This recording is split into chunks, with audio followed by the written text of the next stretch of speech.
I can't tell you how quickly Janine works with me at GoLocal, how quickly we assimilated into this new family.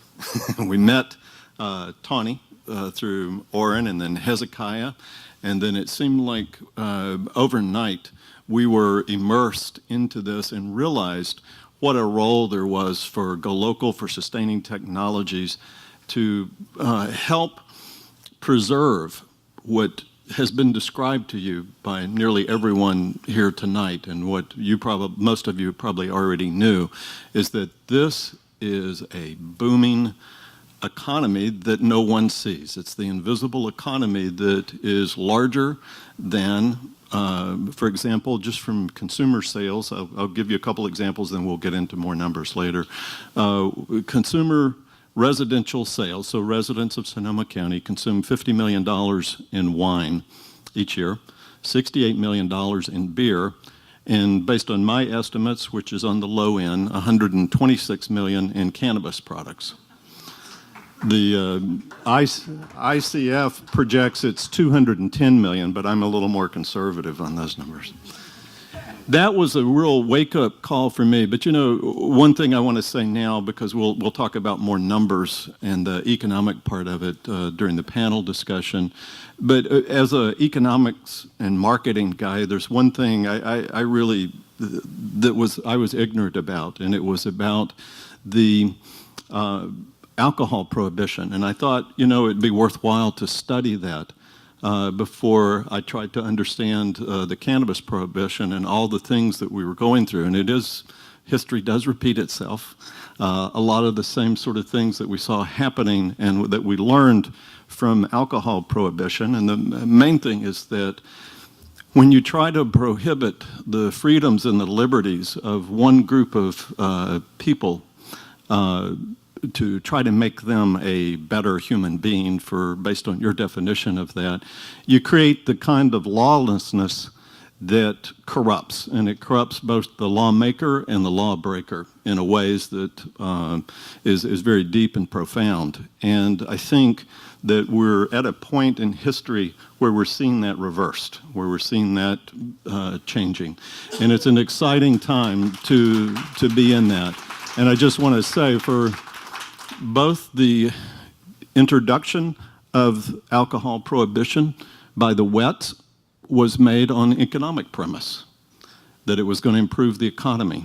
The Dries, of course, got the 18th Amendment repealed in 1933 by making the same argument.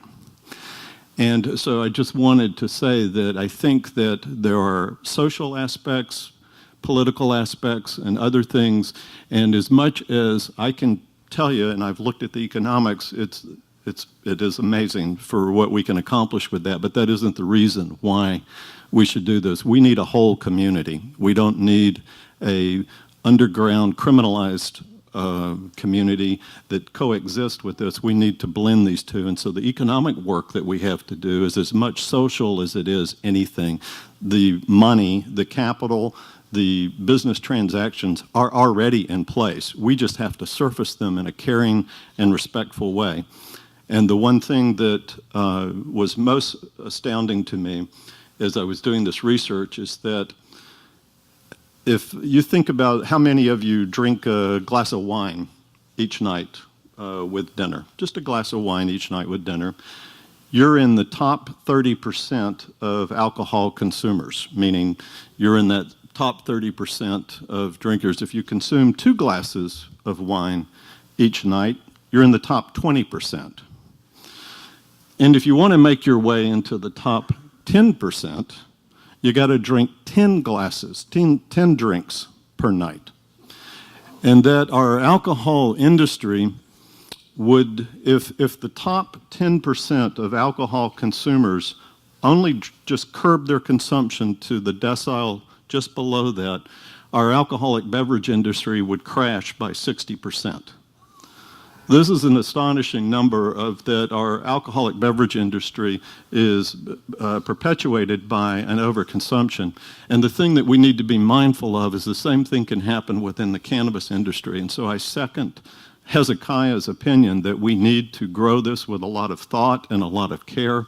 We need to be aware of the social impacts of this, and in our regulation, make sure that we're being attentive to that, and that we don't need the growth. What we need is for that 10%, whether it's alcohol or whether it's cannabis, is to be aware of those things, but take that responsibility. And from everybody I've met in this industry so far, that's a care that I hear from those guys. So I look forward to working on this. I'll just make the announcement now. Sustaining Technologies is starting a magazine called CRED, which stands for Cannabis Ready Economic Development, and we're going to be writing about a lot of these stories. We're going to be writing, it's not going to be a consumer magazine that tries to help you find the new strain. Your bud tender can do that. But this is writing about the things, just like we did in the food magazine, Made Local, that we wrote about the policies and the stories of how your interaction with the community with this product happens in a healthy, sustainable way. And so we'll be doing the same thing with CRED, and hopefully look for that sometime this fall. So thank you for coming here today. This is a great turnout, and we really appreciate your participation.